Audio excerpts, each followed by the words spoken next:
Future indefinite. आज हम पढ़ेंगे फ्यूचर इंडेफिनिट। सामान्य भूतकाल नहीं, सामान्य भविष्य काल।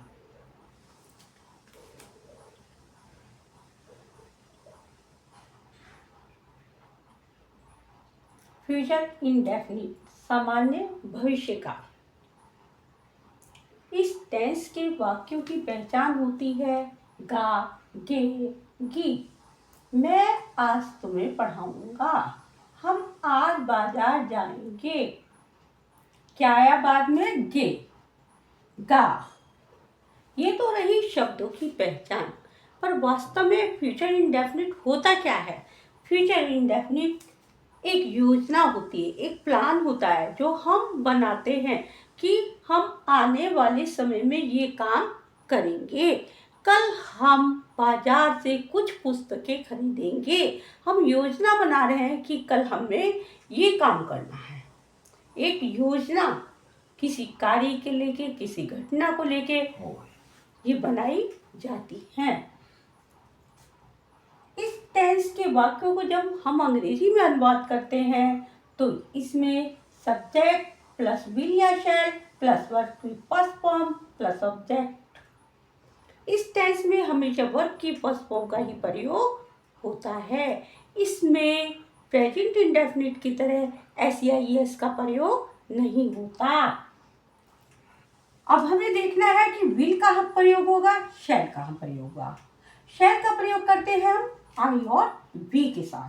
केवल आई और वी के साथ हम शैल का प्रयोग करते हैं, और विल का प्रयोग हम ही के साथ, शी के साथ, यू के साथ, इट के साथ, दे के साथ और जितने भी सब्जेक्ट्स हैं अदर्स, उन सब के साथ विल का प्रयोग होता है। शैल का प्रयोग कहाँ होता है? केवल आई और वी के साथ, आई और वी के साथ। मैं आज तुम्हें पढ़ाऊंगा। मैं, आई, और आई के साथ हमें क्या लगाना है? Shall. I shall teach you today. हम आज बाजार जाएंगे। We shall go to market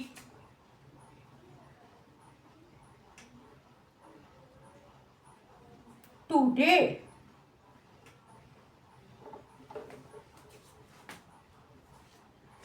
I shall teach you today. We shall go to market today.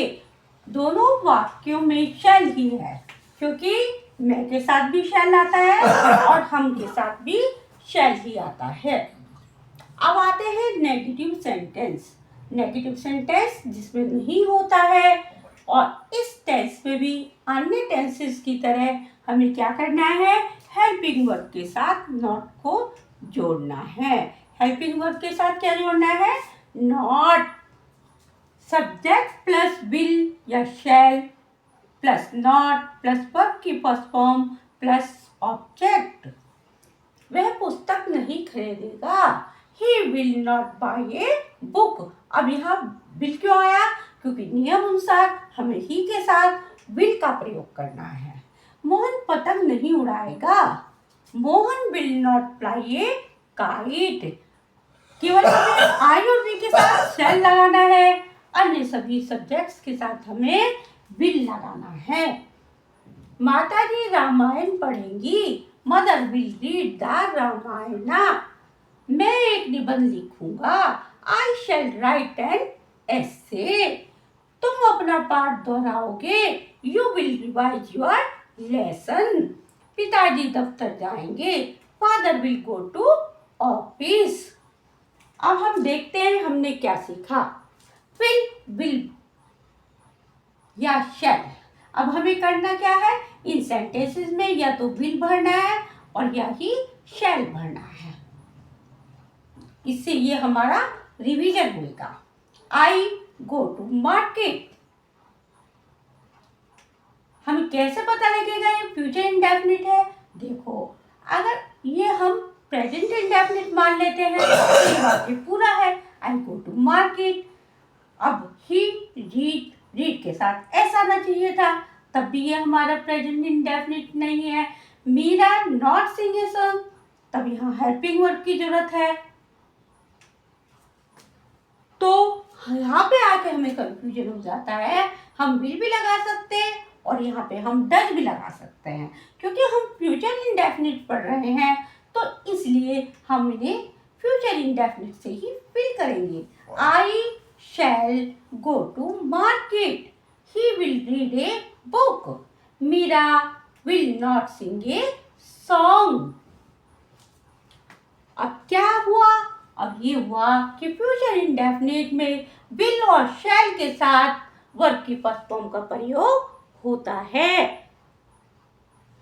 Thank you for watching. Subscribe my channel. Thank you once again.